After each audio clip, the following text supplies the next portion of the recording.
السلام عليكم ورحمة الله وبركاته. ازيكم عاملين ايه؟ اللي مهتم بجديد والمفيد فعلا من التطبيقات اشترك في القناة وفعل زر الجرس عشان يوصلك كل ما هو جديد ومفيد فعلا من التطبيقات في القناة. عندي اقدر افك التطبيقات الحديثة اللي بتسهل عليك حياتك اليومية والتطبيقات الفيك وكمان التطبيقات الهاكر. النهاردة ان شاء الله مع شرح تطبيق جديد واسمه ايزي هوم سكرين. التطبيق ده مساحته 49 ميجا، محمله اكتر من مليون شخص.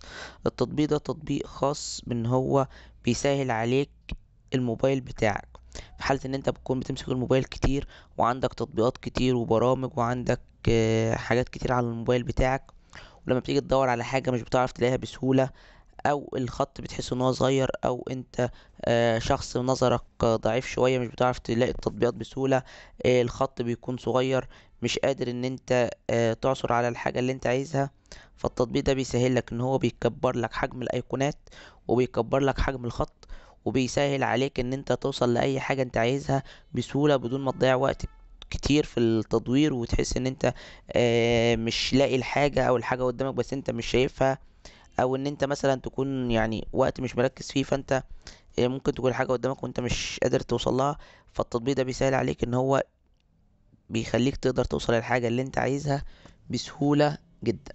وطبعا الخطوط اللي هي الصغيرة بالنسبة للناس اللي بيكون نظرها ضعيف او بتكون لابسة نظارة، بيقدر برضو ان هو يكبر لها الخطوط علشان يقدروا ان هم يشوفوا، سواء بيبعتوا رسائل، بيتكلموا واتساب، بيكتبوا شات، حد بعت لهم شات وبيقروه، اي حاجة من الحاجات دي بيكون الموضوع معاهم اسهل بكتير.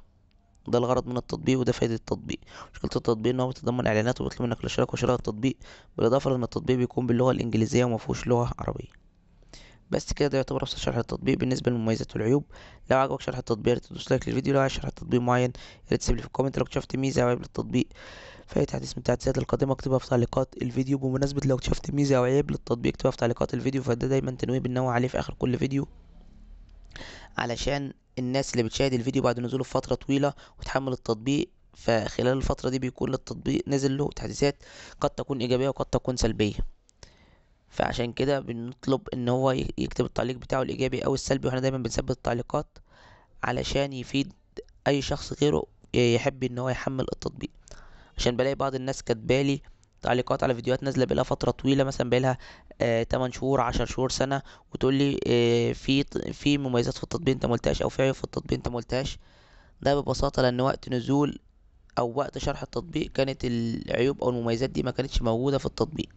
اما لو انت شاهدت الفيديو بعد نزوله بيوم، بيومين، باسبوع، بشهر، هتلاقي كل الحاجات اللي انا قايلها في التطبيق سواء المميزات او العيوب هي اللي موجوده في التطبيق.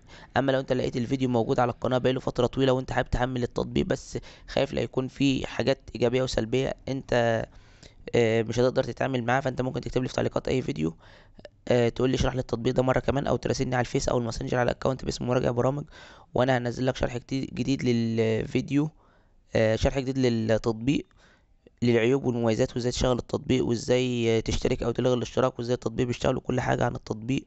وشكرا، سلام عليكم.